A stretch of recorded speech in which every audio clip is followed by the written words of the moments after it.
Hi hello வணக்கம் and welcome to 70mm channel. So இன்றைக்கி இந்த வீடியோவில் நம்ம பார்க்க போகிற இன்ட்ரெஸ்டிங்கான ஒரு காசிப் என்ன அப்படின்னு பார்த்தீங்கன்னா, 6 தலைமுறைக்கு சொத்து சேர்த்த 52 வயது நடிகை இன்னும் சிங்கிள் தான். அதுக்கான காரணம் என்னன்றதை வீடியோவில் பார்ப்போம். ஸோ எப்படி எவ்வளோ சொத்து வந்துச்சு அப்படின்றதையும் வந்து வீடியோவில் பார்க்க போகிறோம்.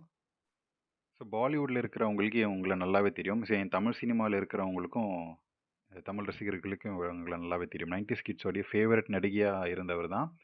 பல சீரியலில் நடித்து பிரபலமான நடிகை சாக்ஷி தன்வர். 2012லிருந்து 14 வரைக்கும் பாலிமர் டிவியில் டெலிகாஸ்ட் ஆன அந்த ஒரு ஷோ உள்ளம் கொள்ளை போகுதடா அப்படின்ற ஒரு ஹிந்தி சீரியலில் தமிழில் டப் பண்ணி ரிலீஸ் பண்ணாங்க. ஸோ 2 பேரும் பண்ணக்கூடிய ஒரு அங்கிள்ஸோடைய ரொமான்ஸ் தான் நினைக்கிறேன். நான் பார்த்ததில்ல, நீங்கள் பார்த்தா கமெண்ட் செக்ஷனில் சொல்லுங்கள் எப்படி இருந்துச்சுன்னு. ஸோ இந்த சீரியலில் ஃபேமஸான இந்த நடிகை வந்து ராஜஸ்தானை சேர்ந்த ஒரு சிபிஐ ஆஃபீஸருடைய பொண்ணு.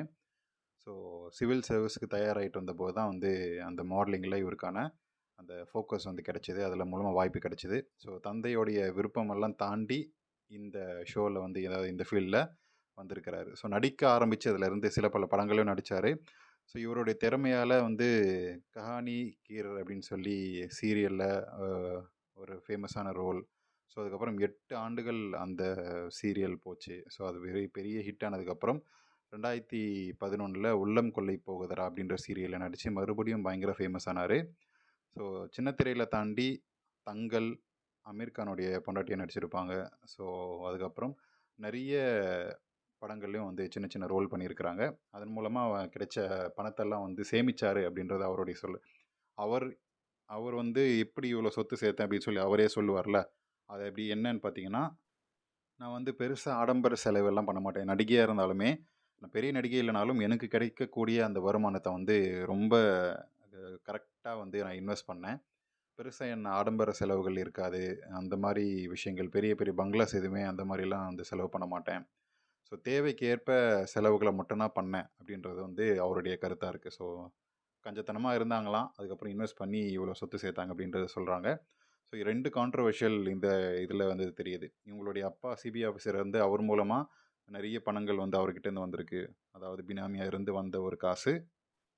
அதுக்கப்புறம் இவர் சீரியல்ல நடிக்கும்போது ஒரு பொலிட்டீஷியன் கூட லிவ் இன்ல இருந்தாரு அப்படின்ற ஒரு பரபரப்பான ஒரு விஷயமும் இருக்கு.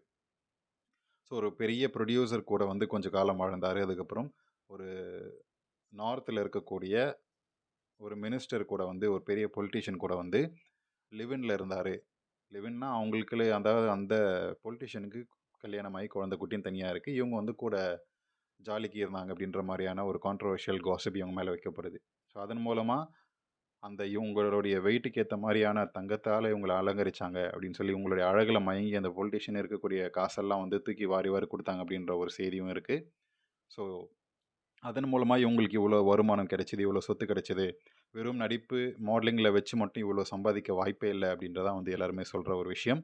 ஸோ, அந்த கான்ட்ரோவர்ஷியல் ரொம்ப பெரிய காசிப் அது. சாக்ஷி தன்வாருடைய லீலைகள் அப்படின்னு சொல்லி அந்த பொலிட்டீஷியன்ஸ், நடிகர்கள் கூட, புரொடியூசர்ஸ் கூட இரவு நேர பார்ட்டீஸ்க்கு அப்படின்னு சொல்லி நிறைய விஷயங்கள் பண்ணியிருக்காரு திரைமறைவில். ஸோ அதன் மூலமாக கிடைச்ச பணமாகவும் இருக்கலாம் அப்படின்னு சொல்லி சொல்லப்படுது. ஸோ நீங்கள் என்ன நினைக்கிறீங்க? உங்களுடைய கமெண்ட் செக்ஷனில் மென்ஷன் பண்ணுங்கள். வீடியோ பிடிச்சிருந்தா லைக் பண்ணுங்கள், ஷேர் பண்ணுங்கள், சப்ஸ்கிரைப் பண்ணுங்கள். டிஸ்கிரிப்ஷனில் கொடுத்துருக்கூடிய இன்ஸ்டாகிராம் பேஜுக்கு மறக்காமல் கிளிக் பண்ணி ஜாயின் பண்ணுங்கள்.